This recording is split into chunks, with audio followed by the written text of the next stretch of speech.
So, Baruch Hashem, another day that the Almighty has given. This is the day that He has made. He has seeded this day from Genesis chapter 1 verse 14, when He made the luminaries for signs and seasons, days and years. This is when it springs forth. So, there have been quite a few very significant events over the past few years, and it affects everyone. You count significant, okay, someone might have something going on in their life, significant to them. The more people that are involved in that, it increases the significance of whatever is happening. So when you have things that basically affect everyone, is like really significant. Things that happen that very few people seem to be aware of. There was an eclipse on April 8, 2024, basically last year. This is 2025. Interesting thing, more than a decade ago I learned about geometry, right? It's not a religious thing, but it is mentioned in scripture and is spoken in many different areas. Different scriptures are indexed under certain numbers. So if you look under certain number classifications, it doesn't always happen the same way, but it's like the Dewey Decimal System that they have with libraries, where anywhere you go, they'll index certain information under certain letter and number. So the Bible is basically the pioneer of that. And if you extrapolate that outside the Bible, it also applies to things that happen in the heavens, because the Almighty says that He will utilize the mechanisms He has put in place to give signs and seasons, therefore days and years as well. He calls the moon Jericho, the faithful witness in the sky. In Psalm chapter 89, He says in Psalm 19 that the heavens declare His glory, the firmament show His handiwork. Day unto day they utter speech, night unto night they reveal knowledge. Right? There is no language where their voice is not heard, as if you get the proper translations.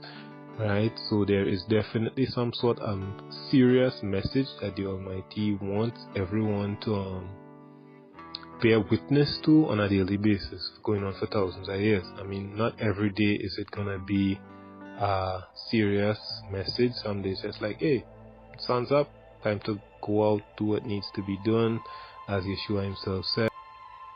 Work while it is yet day, because the night comes when no one could work. That's still practical, but there are a lot of things that don't function the way the Almighty intended from the beginning. But anyway, everything in its season. So yeah, there was an eclipse on April the 8th, 2024, and about a week before it happened, I got the insight to really understand what was the scripture classification coupled up with this eclipse.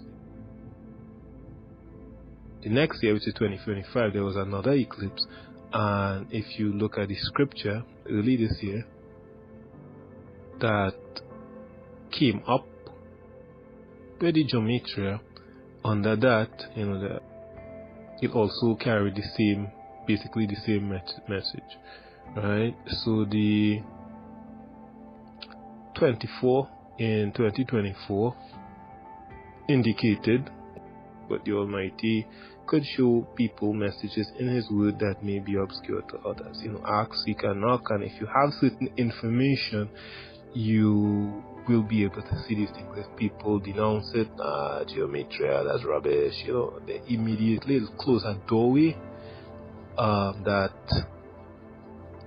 that information. So if they seek and ask the Almighty, Father, I hear someone speaking about this, and I don't know, He will teach them in the way He chooses, according to what Psalm chapter 25 says. right? Is it good? Is it bad? You could ask, seek, and knock. You have already studied that topic, everything about it, and even so, the Almighty could still show us different things about any topic. He has the final say.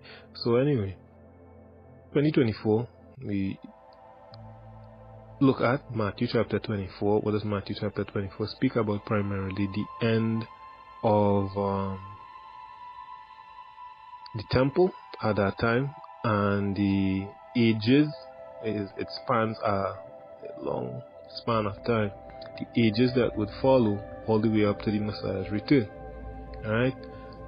It's not all at once. It represents multiple different events throughout the ages, the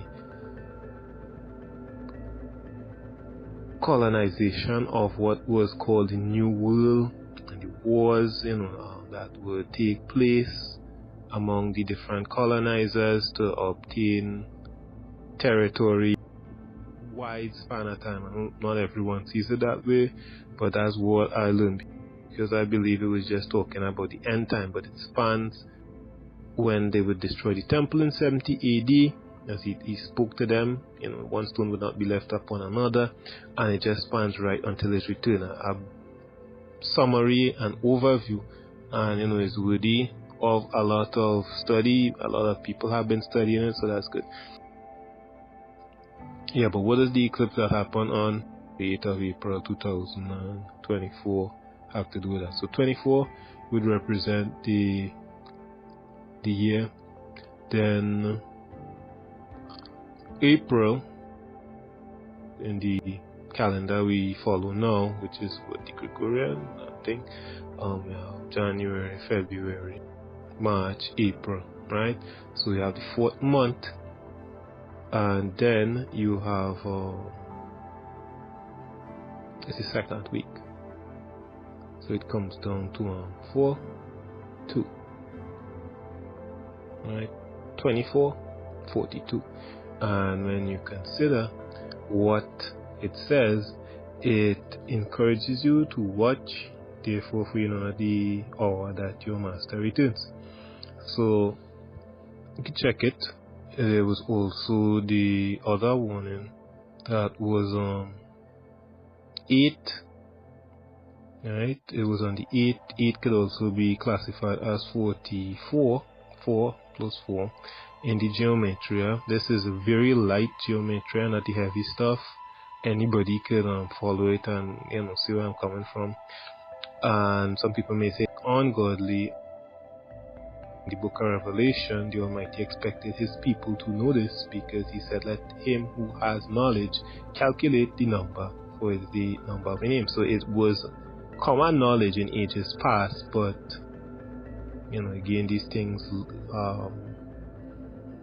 waned in popularity, and really only certain people had this info. Now it was not for everyone, right? So they would be able to direct people and point them to the Almighty and what He's doing. So yeah, so it's Matthew 24 verse 42 and 44, and the both verses actually have the same thing, watch. So I went into a whole detailed thing about that watch in Hebrew. A lot of people prefer the Greek, but what I realized, there are people arguing whether it was written in Greek, whether it was written in Hebrew, whether it was written in Latin. And basically what I realized is that all of the above. There were people in different languages who, Acts chapter 2 testify of that, who would want to get a copy of the scripture in their languages. So there are multiple copies from different people who would come and copy and translate. So, it doesn't have to be, well, they were only speaking in Latin. It comes like, people speak English in a certain country, that's where the language came from. Do they only speak English there? Are there only English speaking people there? Are there only books about English or in English there? And the answer would be no.